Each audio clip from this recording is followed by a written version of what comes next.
कि साला जब एक कर में एस लगवो तो ये प्लूरल और कर में एस लगवो ये तो ये सिंगुलर, इसका मतलब नाउन जो है वो एक बटा वर्ब। तो वहां बस वाला बस बताएगा, घटना जो हुआ वहां का स्थान बताएगा, रोडवा बते तो कि तोर बपक मारल को तोर मैया उलट गला एकस्टम टू साथे आता है टू लटकल रहता पाछे हम ना जबो तोरा छोड़ के जो ऐसा प्रोन टू आइए। चलिए अभी हम पढ़ेंगे एरर, और ये जो एरर है वो सब प्रीवियस ईयर का पूछा हुआ है। ठीक, तो प्रीवियस ईयर का पूछा हुआ एरर है।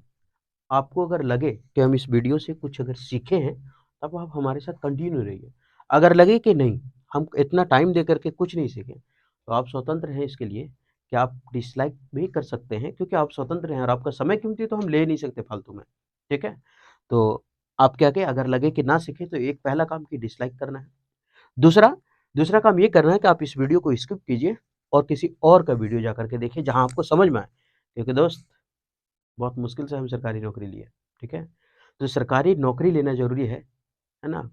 ये ऐसा नहीं कि जहाँ नहीं समझ में आ रहा वहाँ देख लें। ठीक है, तो सरकारी नौकरी लेना ज़रूरी है, समय आपका कीमती है, तो ध्यान से। ठीक, तो बढ़ते आगे। हम इसमें ये देखेंगे कौन आंसर है और ये भी देखेंगे कौन आंसर नहीं है। अच्छा, फिर नहीं है तो क्यों नहीं है ये भी जानेंगे। ठीक है, बढ़ते आगे। अप्रूव हैज़ बीन ऑर्डर्ड, सबसे पहले लिखा है अप्रूव। क्या लिखा हुआ है? अप्रूव। और ये जो अप्रूव है, हमारा क्या बताता है? सिंगुलर काउंटेबल नाउन दर्शाता है। जैसे कि आ के बाद अगर हम पेन से लिख दिए तो ये हमारा गलत है। आ के बाद अगर हम कॉपीज लिख दिए तो ये क्या है? गलत है। क्यों गलत है? क्योंकि आ सिंगुलर काउंटेबल नाउन को दर्शाता है। इसका मतलब सब क्या करना पड़ेगा? तो सब को सब गलत करना पड़ेगा। क्यों? क्योंकि जब सिंगुलर काउंटेबल नाउन को दर्शाता है तो इसका मतलब क्या? कि सिंगुलर होगा। आ पेन, आ कॉपी, आ बुक, है ना? एन ऑरेंज, इस तरह से होगा। ठीक, अब क्या होता है? तो यहां लिखल है क्या? अब आ क्या है? सिंगुलर को दर्शाएगा, तो यहां लिखल है सिंगुलर। आप याद रखिएगा इस चीज को, ये बड़ा इंपॉर्टेंट है, क्योंकि एग्जाम में अधिकतर सब्जेक्ट वर्ब एग्रीमेंट और यही सब सवाल नाउन प्रोनाउन से ज्यादा रहता है। ठीक है, तो यहां लिखे हैं सिंगुलर सब्जेक्ट अगर हो तो हमारा वर्ब भी क्या होना चाहिए? सिंगुलर होना चाहिए। अगर सिंगुलर सब्जेक्ट हो तो वर्ब भी सिंगुलर होना चाहिए। अगर प्लूरल सब्जेक्ट हो तो हमारा प्लूरल क्या होना चाहिए? वर्ब होना चाहिए। तो अब आदमी कंफ्यूज किस में हो जाता है? कंफ्यूज इस बात से हो जाता है कि साला वर्ब कैसे पहचानेंगे सिंगुलर या प्लूरल। तो अगर आपको नाउन पता हो कि ये नाउन को हम प्लूरल कैसे बनाते हैं, हम बोले पेन है, कलम है, तो पेन का नाउन कैसे बनाएंगे? तो करेंगे पेन्स। कॉपी है तो करेंगे कॉपीज।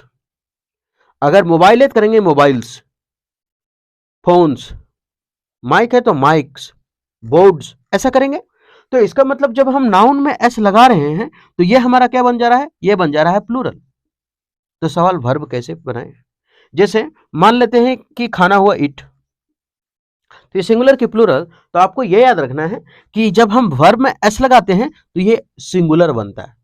कैसे? नहीं समझ में आता तो बचपन वाला याद करते हैं कि हम लोग आंगनबाड़ी जाते थे पढ़ने, आड़ी बाड़ी पढ़ने जाते थे आड़ी बाड़ी में, और वही आंगनबाड़ी में हम लोग हलवा हलवा मिलता था और खाते थे। तो समझ ले वो आंगनबाड़ी का नाम है वर्ब।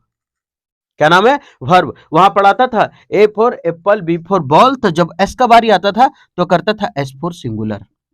S for singular. कौन सा कहा जाता है? आंगनबाड़ी में, आंगनबाड़ी में। तो क्या नाम है उसका? वर्ब नाम है। तो ठीक है, बता तो वर्ब नाम है उसकी आंगनबाड़ी का। बोले हाँ, तो A for apple, B for ball, C for singular. बोलता नहीं sorry, S for singular. S for तो दूसरी चीज पढ़े हम, तो एस फॉर सिंगुलर पढ़ा, हम लोग को दूसरा चीज पढ़ाया जाता है।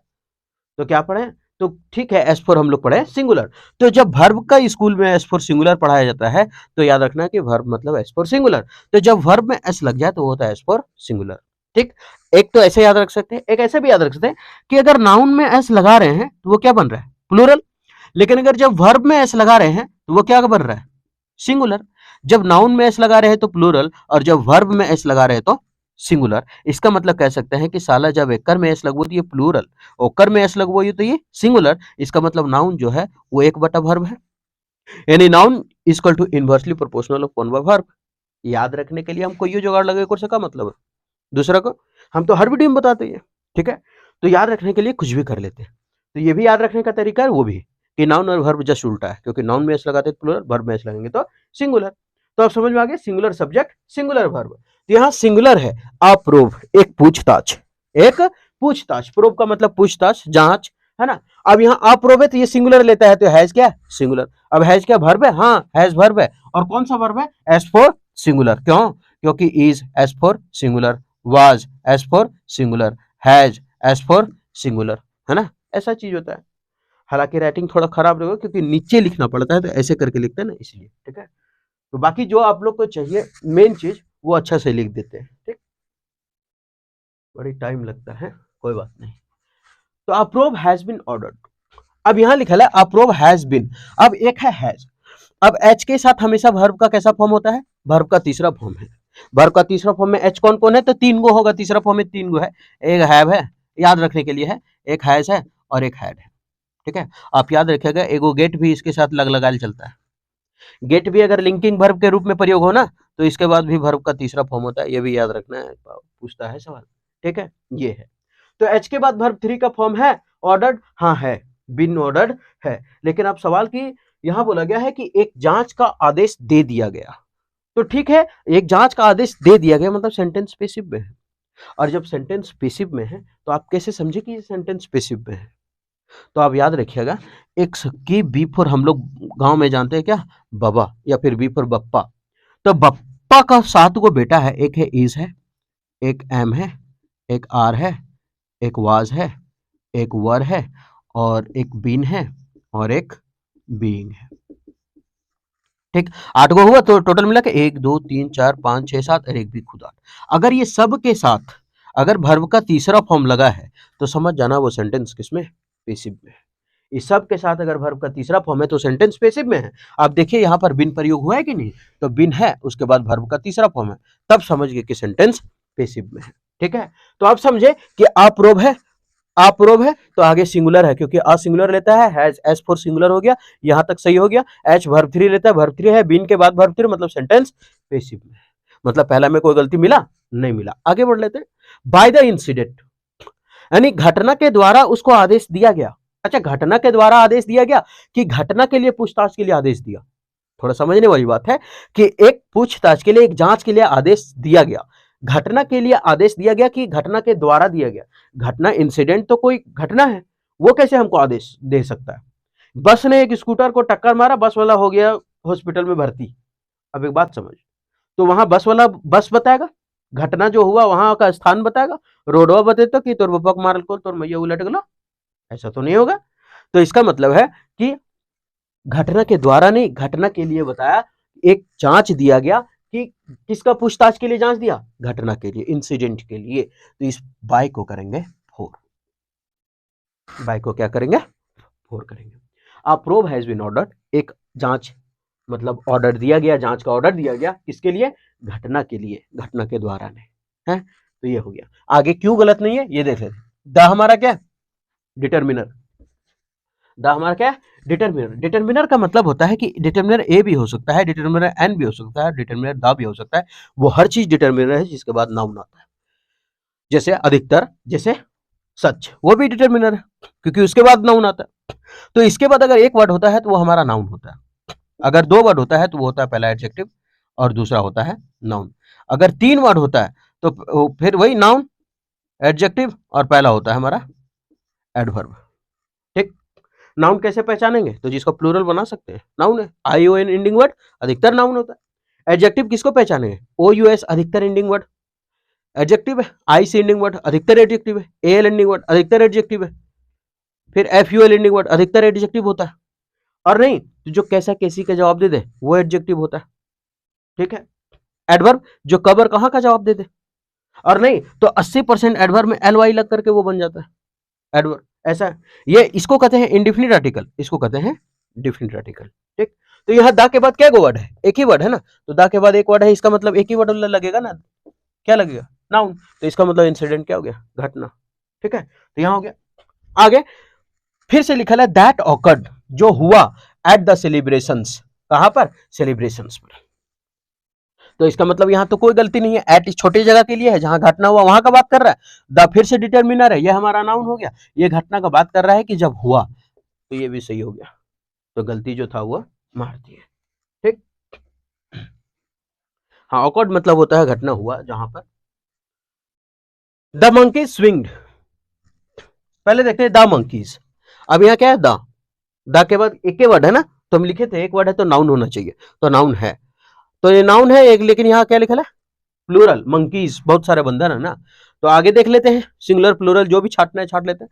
यहाँ लिखा है स्विंग्ड, मतलब पास्ट टेंस है, अब सिंगुलर प्लूरल का टेंशन खत्म हो गया, जहां पास्ट में गया सिंगुलर प्लूरल का टेंशन खत्म।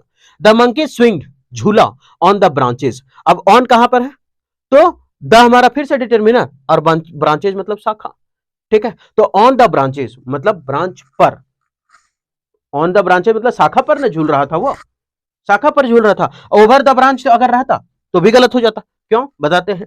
एक होता है ऑन, एक होता है ओवर, एक होता है अपॉन, इसमें कंफ्यूज नहीं होना है।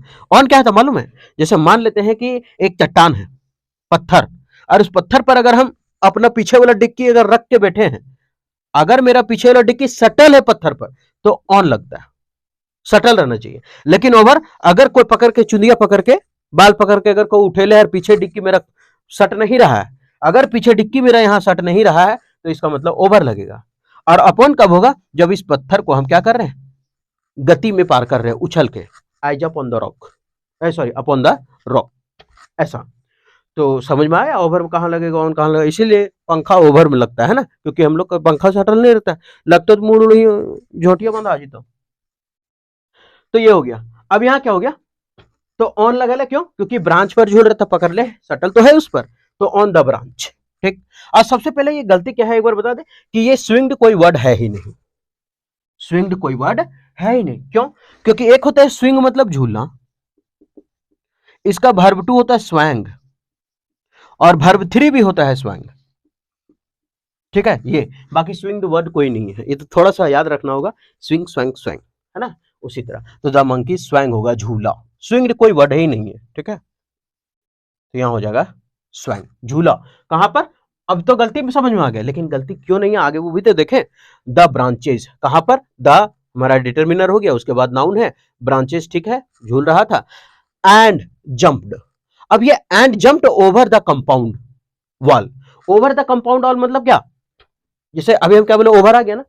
ओवर का मतलब यही नहीं है कि कंपाउंड के वॉल पर जाकर के बैठ गया, अगर रहता तो ऑन द कंपाउंड वॉल रहता, बैठ गया तो, लेकिन ओवर द कंपाउंड वॉल मतलब कि झूला और कंपाउंड का जो वॉल था इसे पार कर गया। अब आप लोग सोचिएगा अपॉन क्यों नहीं लगा है, अभी तो बोले थे कि पार करने में गति में अपॉन लगाते हैं, अपॉन लगाते ना, लेकिन यहां क्या है, यहां बोला over the compound wall, wall का मतलब दीवार, कंपाउंड का जो दीवार था ना उससे झूल करके ऐसे घुस गया, तो ऊपरे छूट गया ना वो, जैसे मान ले ब्रांच पकड़ा, ठीक, और पकड़ करके झूला, तो over the compound wall, compound wall से चल गया, कंपाउंड वॉल था और नीचे से घुस गया, तो ऊपर छूट गया, और जब ऊपर छूट गया तो लिखा है ओवर द कंपाउंड वॉल, मतलब एक तरह से यहाँ ये भी मीनिंग है। और यहाँ क्या है, कहाँ गया कहाँ गया, अच्छा ये ओवर द कंपाउंड वॉल मतलब पूरे कंपाउंड, ऐसे बोलते हैं ऑल ओवर द वर्ल्ड, पूरे दुनिया में, तो वो ओवर द कंपाउंड यहाँ हो जाएगा, है ना।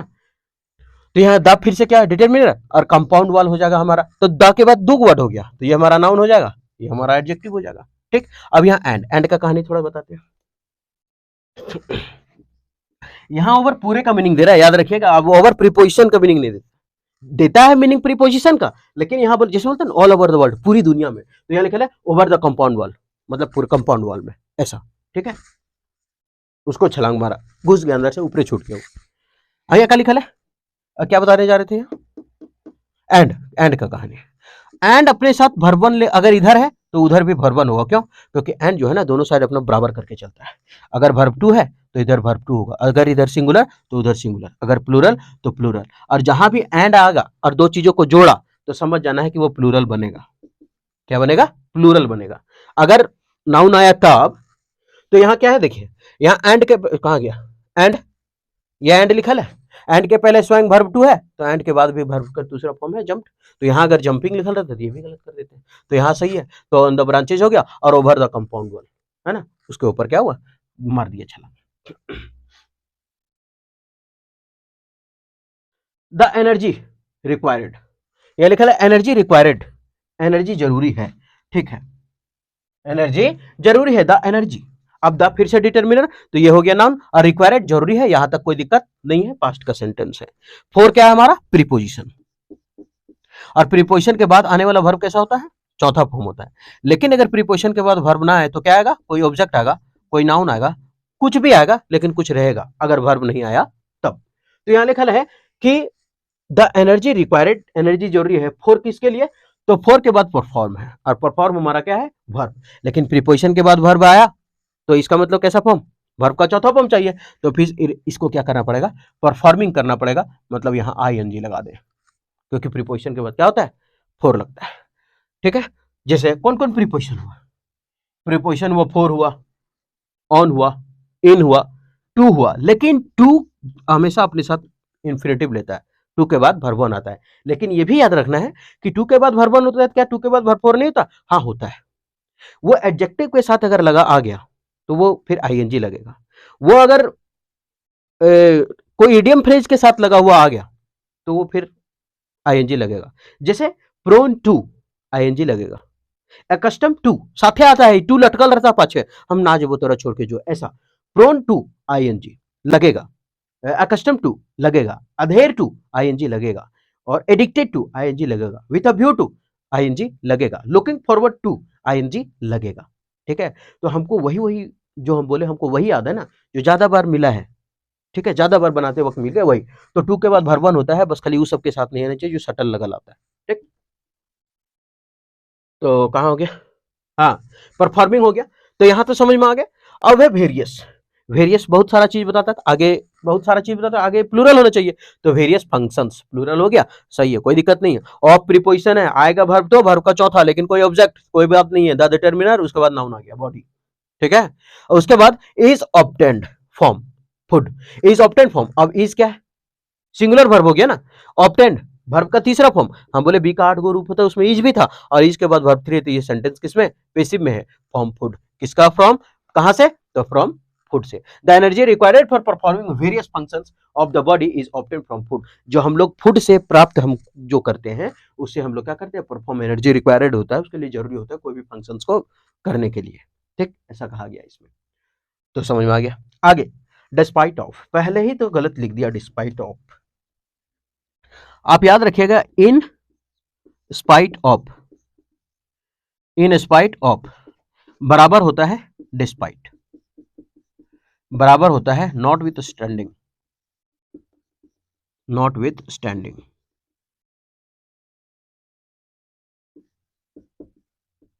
ये होता है, और सब का मतलब एक ही चीज है, ये तीनों भूतेन का मतलब होता है के बावजूद, के बावजूद, तीनों का मतलब के बावजूद। इन स्पाइट ऑफ बराबर डिस्पाइट बराबर नॉट विथ स्टैंडिंग, जब हम इन स्पाइट ऑफ बराबर डिस्पाइट लिख सकते हैं तो सवाल क्या करता है ना एग्जाम में, या तो इन स्पाइट के साथ ऑफ हटा करके दे देगा, और नहीं तो अधिकतर 80% क्या करता है कि डिस्पाइट के साथ ऑफ लगा देता है, डिस्पाइट ऑफ कर देता है, और जो हमारा होता है गलत, क्योंकि इन स्पाइट ऑफ बराबर डिस्पाइट होता है और उसके बराबर होता है नॉट विथ स्टैंडिंग। तो आप याद रखिएगा इन स्पाइट ऑफ बराबर डिस्पाइट और नॉट विथ डिस्पाइट के साथ ऑफ का प्रीपोजिशन का प्रयोग नहीं करते हैं, और तीनों का मीनिंग होता है के बावजूद। तो देखिए डिस्पाइट के साथ क्या लगा के दे दिया, ऑफ, और जो कि होगा नहीं। दो चीज से आप सुधार सकते हैं, या तो ऑफ काट दीजिए, या तो यहाँ डिस्पाइट को हटा दीजिए पूरा मेटा करके, और डिस्पाइट को बोली तू जो भीतरे लिखते हैं इन स्पाइट ऑफ, तू जो भीतरे इन स्पाइट को कर दो ऊपरे, तो इन स्पाइट ऑफ हो जाएगा। यानी कि despite being a close friend, मतलब despite being a close friend होने के बावजूद, क्लोज फ्रेंड होने के बावजूद, आ डिटरमिनर क्या वर्ड हुआ हो, दो वर्ड, तो इसका मतलब ये नाउन और ये एडजेक्टिव, सही हो गया, अभी तक गलती नहीं है। he did not help, वो मदद नहीं किया, he did not help, वो मदद नहीं किया, पास्ट का बात कर रहे हैं। अब यहां आया है did, देख लेते हैं did का थोड़ा सा, did यानी कि do, does और did, इसके बाद हमेशा वर्ब का बेस फॉर्म यानी वर्ब का पहला फॉर्म प्रयोग होता है हमेशा, डू डज डिड, तो क्या डिड के साथ वर्ब का पहला फॉर्म है, डिड नॉट हेल्प है, तो हेल्प है ना, कोई और दूसरा फॉर्म नहीं है, तो ये अभी तक ये पूरा हो गया, सही है। और he did not help me, वो मेरा मदद नहीं किया, इन एनी वे, कोई भी मतलब इन एनी वे किसी भी तरह से। अब एनी क्या हुआ हमारा, आप याद रखिएगा एनी नेगेटिव वाक्य में अधिकतर लगा करता है, तो नॉट के साथ एनी है, ये भी सही हो गया, सही है पूरा।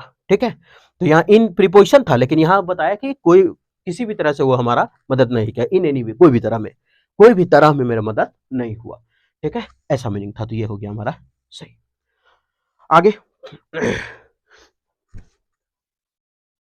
The police arrested two young man, ठीक है, द हमारा क्या हुआ डिटर्मिनर, उसके बाद क्या है एक एक हो, बाकी तो वर्ब है, तो ये हमारा क्या हुआ नाउन, और पुलिस है, ठीक है, द पुलिस, पुलिस लोग अरेस्टेड किया है, अरेस्ट कर लिया, the police arrested, police arrest किया, वर्ब टू है, और जब से वर्ब जहां वर्ब टू आया तो समझ जाना है काम आज के पहले हुआ, मतलब पास्ट में हुआ, ठीक है। अगर काम आज के बारे में बताना है तो हैव हैज लगा दें। जिसे हम जो दो चीज बोल रहे हैं, अब समझिए, हम बोले आई एट, मैंने खाया, और एक चीज बोले आई हैव ईटन, मैंने खा लिया है। तो बताइए मैंने खाया है या फिर मैंने खाया, दोनों में क्या अंतर था? ये अंतर था, हम दोनों वर्ड अभी ही बोले, आई एट मैं खाया, और आई हैव ईटन मैं खाया है, मैंने खाया है। तो इसका मतलब आई एट अगर बोले वर्ब टू है तो हम आज के पहले खाए हैं, लेकिन बोले आई हैव ईटन मतलब हम खाए हैं, और अब खाए हैं तो अभी भी भूख नहीं है, इसका मतलब ये है, ठीक है। मतलब पास्ट का प्रभाव प्रेजेंट तक रहे तब have has. The police arrested, police arrest किया, कितना? टू यंग मैन, अब टू है तो आगे प्लूरल होना चाहिए, तो यंग जवान को बता रहा है और मैन आदमी है। अब मैन क्या प्लूरल है? तो सर मेंस नहीं लिखल है मेंस नहीं होता है, मैन होता है सिंगुलर और मेन होता है प्लूरल, ठीक है। इसीलिए यहाँ टू है, कहा गया यहाँ टू है तो यहाँ मेन है, मतलब पहला में कोई गलती नहीं है। बट, लेकिन, अब बट क्या करता है याद रखिएगा, बट हमेशा नेगेटिव वाक्यों को जोड़ता है, एक तरफ पॉजिटिव होगा दूसरा नेगेटिव होगा, अगर पहला नेगेटिव है तो दूसरा पॉजिटिव होगा, ये काम करता है बट। जैसे नहीं समझ में, हिंदी में भी इसी तरह बोलते हैं, है ना, अरे यार टेकल मुड़ा पढ़े को लेकिन समझ ना आए लो, टेकल मुड़ा पढ़ा है लेकिन समझ नहीं आया, हम पढ़ाएं लेकिन समझ में नहीं आया, तो बोल तो रहे हैं कि पढ़ाएं लेकिन समझ नहीं आया, तो लेकिन बट लगाते हैं ना, तो पढ़ाएं पॉजिटिव था, नहीं समझ आया नेगेटिव था, ऐसा। अरे पढ़ाओ मस्त है लेकिन छुछुंदर जैसे दिखाओ, पढ़ाते मस्त है दूसरा टीचर हमने, जैसे कोई भी कि अरे यार वो टीचर पढ़ाते मस्त है लेकिन दिखते अच्छा नहीं है, तो इसका मतलब कि पढ़ाते ठीक है लेकिन दिखते अच्छा नहीं, तो नेगेटिव पॉजिटिव हो गया ना। मोबाइल, अरे मेरे पास मोबाइल 30,000 का है लेकिन बैटरी नहीं चलता है, तो मोबाइल 30,000 का है लेकिन बैटरी नहीं चलता है, हिंदी में भी बोल रहे हैं ना कि एक पॉजिटिव बोल रहे हैं एक नेगेटिव बोल रहे हैं, है ना। अरे यार हम भोजी तो गोर हो लेकिन हमरा देखो ना, भोजी गोर है लेकिन हमको नहीं देखती है, भोजी गोर है लेकिन देखती नहीं है, तो पॉजिटिव नेगेटिव, एक पॉजिटिव क्या है भोजी गोर है, नेगेटिव क्या है साला हमरा देखो करा, तो वो बट, तो हिंदी में भी बोलते हैं ना तब लेकिन लगाते हैं बट, तो ये बट नेगेटिव पॉजिटिव को जोड़ता है। अब यहां देखते हैं बट जोड़ रहा है नहीं। The police arrested two young man, दो लोगों को वो गिरफ्तार किया है यंग मैन को, बट लेकिन neither of them were responsible for the robbery, लेकिन चोरी के लिए कोई उसका मतलब नहीं निकला, रिस्पॉन्सिबल जवाबदेही निकला ही नहीं चोरी के लिए, कोई चोरी के लिए कोई जवाबदेही नहीं निकला, तो इसका मतलब गिरफ्तार तो कर लिया, गिरफ्तार कर लिया लेकिन चोरी के लिए रिस्पॉन्सिबल कोई था नहीं था, साला पुलिस गिरफ्तार कर लिया लेकिन चोरी के लिए कोई रिस्पॉन्सिबल नहीं हुआ, तो नेगेटिव पॉजिटिव हो गया ना, तो बट है इसीलिए बट लगाए हैं, एंड दे देता तो फिर गलत करते। अब यह लिखा है नाइदर, नाइदर के बाद याद रखिएगा, अगर अभी तो हम समझा देंगे लेकिन अगर नहीं याद होता तब को बोल रहे हैं कि नाइदर के बाद अगर नाउन लिख देना है, नाउन प्रोनाउन, तो उसको लिख देना है प्लूरल और वर्ब लिख देना है सिंगुलर, ठीक है। नाइदर के बाद नाउन प्रोनाउन लिख देना है प्लूरल लेकिन वर्ब लिखना है सिंगुलर, तो नाइदर ऑफ देम, लेकिन ऑफ लगे रहता तब, तो ऑफ देम क्या है प्लूरल हो गया ये, और फिर वर है, वर रिस्पॉन्सिबल। अच्छा एक बात, तो हम क्या बोले कि वर्ब सिंगुलर करना है, और वर्ब सिंगुलर कब होता है? एस फॉर सिंगुलर, तो यहां करना पड़ेगा वाज। हाँ तो ठीक है, ये नहीं याद रहेगा तब कोई बात नहीं, नहीं याद रहेगा तभी बताते हैं। Neither of them was responsible, responsible कोई नहीं था। अच्छा एक मिनट, जब रिस्पॉन्सिबल कोई नहीं था तो फिर वो प्लूरल क्यों? कोई नहीं था, कोई नहीं था, बोले रहे कोई नहीं आया तो प्लूरल लगा, प्लूरल कहां से लगाते शकरकंद, प्लूरल कहां से जब कोई ही नहीं है था, मेरे पास एको कलम नहीं है तो हम प्लूरल कैसे बोल सकते उसको जब हाइये नहीं है था, मेरे पास 4 गो शकरकंद है प्लूरल है, मेरे पास शकरकंद शकरकंद है मतलब मेरे पास एको नहीं है, तो फिर कहां से लगेगा प्लूरल। तो नाइदर ऑफ द मैन मतलब कोई उस के लिए रिस्पॉन्सिबल नहीं था, जब कोई नहीं था तो वर क्यों, वर तब होता जब दोनों रिस्पॉन्सिबल होता, तो दोनों में से कोई नहीं है तो सिंगुलर हो गया, तो यहां हो जाएगा सिंगुलर रिस्पॉन्सिबल। अब फॉर द रॉबरी, उस चोरी के लिए द डिटर्मिनर, रॉबरी चोरी हो गया, फॉर हमारा प्रीपोजिशन है, वर्ब नहीं आया है तो द रॉबरी दे दिया ऑब्जेक्ट के रूप में। चल यहां तक समझ में आ गया। आगे ये पहला वर्ड से देख करके पता लग रहा होगा, नॉट विथ स्टैंडिंग का मतलब क्या है? के बावजूद, नॉट विथ स्टैंडिंग मतलब के बावजूद, यानी कि notwithstanding we are all busy, हम लोग सब बिजी हैं, इसके बावजूद that weekend we had to cancel, और इसलिए हम लोग वीकेंड को क्या कर दिए कैंसिल कर है, थोड़ा सा मिस्टेक है यहाँ, क्या देखते हैं, वी वर ऑल बिजी, हम लोग सब बिजी हैं, दैट वीकेंड, इस वीकेंड में, we had to cancel the outing, अब इसलिए हम लोग क्या कर दिए, आउटिंग को कैंसिल कर दिए। एक बात, क्योंकि हम लोग बिजी थे इसलिए कर दिए कैंसल, कि बिजी होने के बावजूद उसको कर दिए कैंसल, मीनिंग समझिएगा। हम बहुत बिजी थे, क्योंकि हम बिजी थे इसलिए तुमको नहीं दे पाए, बिजी होने के बावजूद नहीं दे पाए ऐसा नहीं, बिजी होने के बावजूद हम दे दिए। तब क्यों, क्योंकि के बावजूद तो हमको एक नेगेटिव क्या बोलते हैं उसको, नेगेटिव पॉजिटिव करता है ना, नेगेटिव पॉजिटिव करता है, जैसे अरे यार बिजी होने के बावजूद तुमको दिए हम, ऐसा, क्योंकि हम बिजी थे इसलिए स्कूल नहीं गए, ऐसा बोलेंगे। बिजी होने के बावजूद स्कूल नहीं गए, ये तो गलत हो गया, बिजी होने के बावजूद स्कूल गए तब सूट करेगा। हम बोले बिजी होने के बावजूद स्कूल नहीं गए, तो ये तो ठीक है, नहीं, क्योंकि हम बिजी थे इसलिए नहीं गए, तो यहाँ नॉट विथ स्टैंडिंग जो है वो कोई सेंस नहीं दे रहा है, तो यहाँ हो जाएगा बिकॉज, क्या हो जाएगा, बिकॉज वी वर, और वी क्या, प्लूरल, और प्लूरल है तो वर्ब भी क्या है, प्लूरल। ऑल, ऑल का कहानी थोड़ा समझते हैं। ऑल के बाद द का प्रयोग होता है, अगर ऑल आ जाए ना तो अगर द लगाना तो उसके बाद लगाएंगे, अगर बोथ आ गया, both the student, both the brother, तो उसके बाद द लगता है, लेकिन वही चीज अगर होल आ गया तो उसके पहले दा लगता है, ठीक है, उसके पहले दा लगता है, नहीं याद हुआ ऐसा याद रख।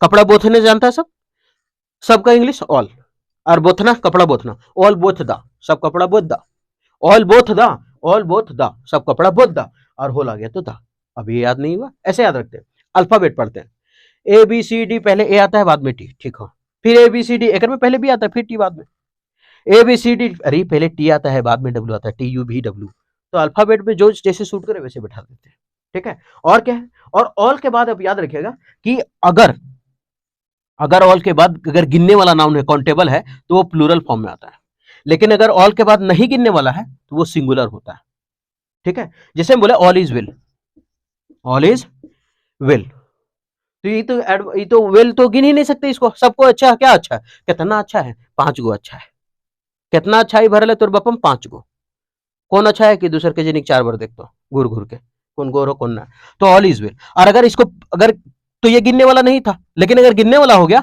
ऑल आर वेल, लेकिन करना पड़ेगा एट होम, एट होम मतलब सब घर पर सही है, तो घर पर फैमिली होगा तो उसको तो गिन नहीं सकते, तो all are well at home, all are well at home, all are well at home, नहीं दिख रहा होगा तो हम बोल दे रहे all are well at home.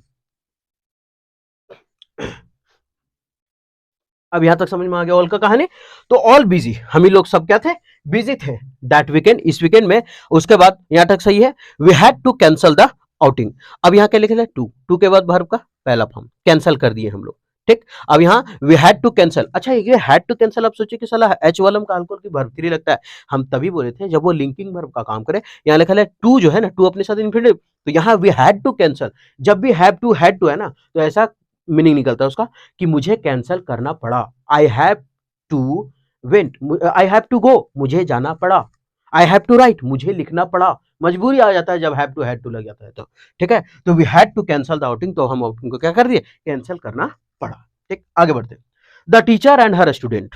अब हम एंड का कहानी बताए थे, उस टाइम बताए थे कि एंड दोनों साइड सेम चीज को जोड़ेगा, तो एंड जो है यहाँ नाउन को जोड़ रहा है, यहाँ भी हर स्टूडेंट, उसका बच्चा है वो भी नाउन, ठीक। अब दो चीज है, एक उसका बच्चा है, एक टीचर है, तो हो गया क्या, प्लूरल, क्या हो गया, प्लूरल, क्योंकि एक स्टूडेंट भी है और एक टीचर भी है।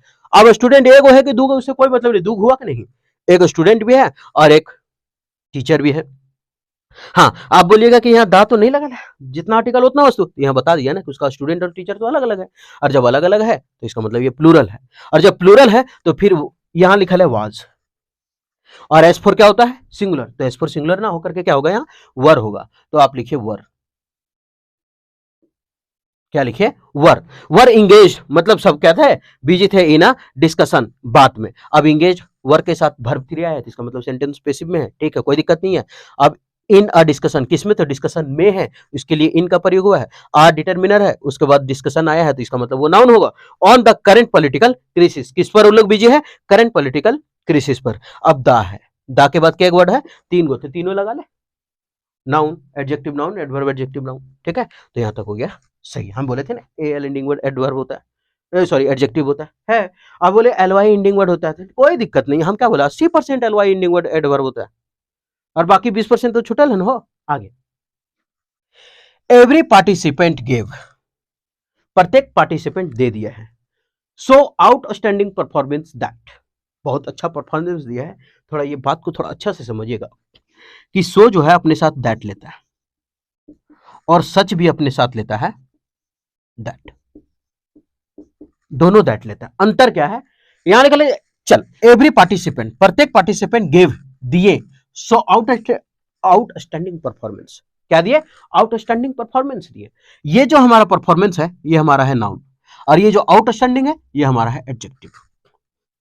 अब यहां तो नाउन आ गया सो और दैट के बीच। आप याद रखिएगा कि सो और दैट के बीच जब केवल एडजेक्टिव का तुलना हो तब हम सो दैट लगाते हैं, ठीक।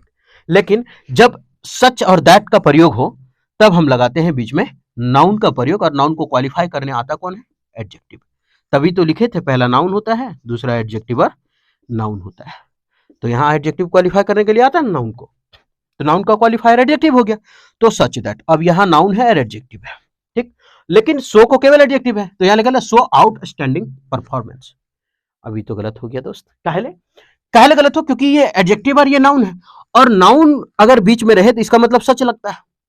हम तो बोले अभी जब हम बता रहे थे ए अंदा, तो बोले वो हर डिटर्मिनर जिसके बाद नाउन आता है, जिसके बाद नाउन आएगा वो हर डिटर्मिनर है जिसके बाद नाउन आएगा। तो सच भी तो डिटर्मिनर हो गया क्योंकि इसके बाद नाउन है, एडजेक्टिव और नाउन है। तब तो बोले थे कि ए एन दा जो होता है, ए एन द, इसके बाद दो वर्ड होता है, तो लिखे थे ना कि एडजेक्टिव और ये क्या है?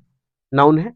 तो इसका मतलब क्या हुआ कि ये जो डिटर्मिनर है, तो इसका मतलब क्या, यहाँ एडजेक्टिव और नाउन है, एडजेक्टिव नाउन है, तो ये डिटर्मिनर नहीं है, डिटर्मिनर ही तो है, सच। तो यहाँ लिखा है एडजेक्टिव और नाउन, तो यहाँ सो को करके क्या करना पड़ेगा?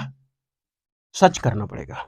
क्यों? क्योंकि हमको नाउन है आगे, इसीलिए। अगर केवल एडजेक्टिव रहता, परफॉर्मेंस नहीं देता, तो मेरा सो सही था, ठीक है। आगे दैट की इट बिकेम, ये बन गया। अब इट बिकेम, यहां वर्ब टू, यहां भी वर्ब टू, बिकेम डिफिकल्ट ज्यादा ही, टू चूज द विनर। अब टू है तो टू के बाद वर्ब वन आना चाहिए, वर्ब वन है choose, the winner, the determiner है, विनर हमारा नाउन है, पूरा सही हो गया, ठीक है। तो ये कहानी समझ में आ गया। जैसे और क्या बोल सकते हैं, सच अ ब्यूटीफुल गर्ल, तो गर्ल भी तो नाउन हो गया, इसलिए सच लगाए हैं। सो पुअर, बहुत गरीब, दैट, तो पुअर हमारा एडजेक्टिव। माय ब्रदर, मेरा भाई, लॉस्ट, खो दिया। अब ये लॉस्ट मत करना, माय ब्रदर सिंगुलर है तो अगर सिंगुलर लॉस्ट कर, नहीं, लॉस्ट खो दिया, पास्ट का है, ये वर्ब टू है। My brother lost his job, अपना जॉब को खो बैठा है। During the lockdown, his job, अब यहाँ हिज क्या है? Positive adjective, positive adjective. सबसे पहले ये तो माय ब्रदर ठीक है, इसमें क्या गलती करें? लॉस्ट मतलब खो दिया, वर्ब टू आया, उसके बाद हिज क्या है? Positive adjective. पॉजिटिव एडजेक्टिव के बाद नाउन आना है, तो ठीक है, यहाँ नाउन आया है, तो सवाल पॉजिटिव प्रोनाउन, और पॉजिटिव प्रोनाउन भी हिज होता है, पॉजिटिव एडजेक्टिव भी हिज होता है। तो आप समझ में नहीं आएगा कैसे पहचान लेंगे हम। तो एक होता है पॉजिटिव एडजेक्टिव, एक होता है पॉजिटिव प्रोनाउन। तो अगर पॉजिटिव एडजेक्टिव जैसे होता है हिज, योर, हर, और कुछ लिख दें, आवर, और बड़ी मनी है, फिर यहाँ जैसे हिज, योर्स, हर्स, आवर्स। अगर पॉजिटिव एडजेक्टिव है तो इसके बाद नाउन जो है वो होगा, और अगर पॉजिटिव प्रोनाउन है तो नाउन नहीं होगा। तो आप पहचान लेंगे। अभी यहाँ देखिए, अब हिज है, सब में एस लग रहा है, तो हिज में एस खुद लगा है, इसलिए एस नहीं लगाते, हिज हिजिंग साउंड आ जाता है, इसलिए। तो आप समझते हैं यहाँ कि हम पहचानेंगे कैसे पॉजिटिव एडजेक्टिव, तो उसके बाद नाउन अगर है तो पॉजिटिव एडजेक्टिव है, और नाउन नहीं है तो वो पॉजिटिव प्रोनाउन है। तो यहाँ नाउन है तो इसलिए पॉजिटिव एडजेक्टिव है, और नाउन है तो ये सही हो गया पूरा पूरी। ड्यूरिंग द लॉकडाउन, किसके दौरान? लॉकडाउन के दौरान। ड्यूरिंग बता रहा है, अवधि बता रहा है किसी के बीच के, लॉकडाउन के बीच के अवधि के दौरान, इसलिए लॉकडाउन है। द डिटर्मिनर, लॉकडाउन हो गया नाउन। बट, अब फिर बट नेगेटिव पॉजिटिव करेगा कि उस टाइम वो अपना जॉब खो दिया था, लेकिन अभी he had got a new job now. अब ये नाउ बता रहा है कि अब वो जॉब पा लिया है, तो इसका मतलब पा लिया है, इसका मतलब प्रेजेंट में तो कर ही रहा है। जब प्रेजेंट में कर रहा है तो ये पास्ट क्यों भाई? But he have, sorry he has, क्यों? क्योंकि ही तो सिंगुलर है, और सिंगुलर तो यहां सिंगुलर देना होगा ना, तो एज फॉर सिंगुलर, तो he has got a new job. अब एच है तो एच के साथ वर्ब का तीसरा फॉर्म है अ न्यू जॉब नाउ। अब वो पा लिया है ना, जैसे पहले खो दिया था लेकिन अब पा लिया। हम बोले कि कोई भी टेंस अगर पास्ट में है तो वो पास्ट में होगा, बस खाली कोई अपवाद नहीं होना चाहिए। यहाँ तो अपवाद है कि मेरा ब्रदर खो दिया था, बट आगे तो बता दिया ना अपवाद, लेकिन अब पा लिया है इसलिए कंजक्शन बट है। तो अब पा लिया मतलब प्रेजेंट में है तो he has got a new job. A determiner now adjective, job हमारा हो जाएगा नाउन। ठीक है, अब पा लिया तो अब हो गया ये सही है, तो गलती जो जाता। आगे ही will be living, he will be living home, वो अभी कहां रह रहा है, घर में रह रहा है। ठीक, ये मिटा देते हैं। At home at 8 AM, 8 AM से to beating the office rush hour. अब यहां क्या लिखा है, हम ये आसान है क्या, कि हम बताए थे टू के बाद हमेशा क्या होता है, भर का पहला फॉर्म, हमेशा नहीं, लेकिन वो खाली बोले ना prone to, adhere to, custom to, ये सब के साथ नहीं आना चाहिए ना। तो टू के साथ बीटिंग कैसे हो गया, टू बीट करेंगे ना, टू बीट। तो he will be living home at to beat the office rush hour. अब द है तो बाकी लगा लीजिए, आवर तो घंटा बता रहा है। ठीक है, रश आवर मतलब भगदड़। तो ये था पूरा का पूरा 10 का 10, ये क्या बोलते हैं इसको, एरर। आप देखेंगे कि इसमें कितना चीज भर भर के पूछा गया है, कितना ग्रामर का प्रयोग हुआ है। हालांकि 10 क्वेश्चन है लेकिन इसमें हमको लगता है 50 से ज्यादा इसमें हम सीख चुके हैं ये ग्रामर का रूल। अब 50 अब गिनने लगेंगे, अगर 49 निकल जाए तो गरियावन लग गया कि टेकल मुड़ा खाली फेंको हो, 50 गो को 49 से 40 भी हो सकता है, ऐसा अनुमान लगा के बोले।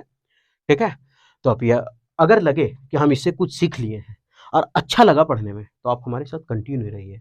अगर लगे कि हम इतना देर देख करके मेरा टाइम खराब हो गया तो आप तो स्वतंत्र हैं, आपके पास सब ऑप्शन है, आप सब कुछ कर सकते हैं। ठीक, तो फिर मिलते हैं नेक्स्ट वीडियो में।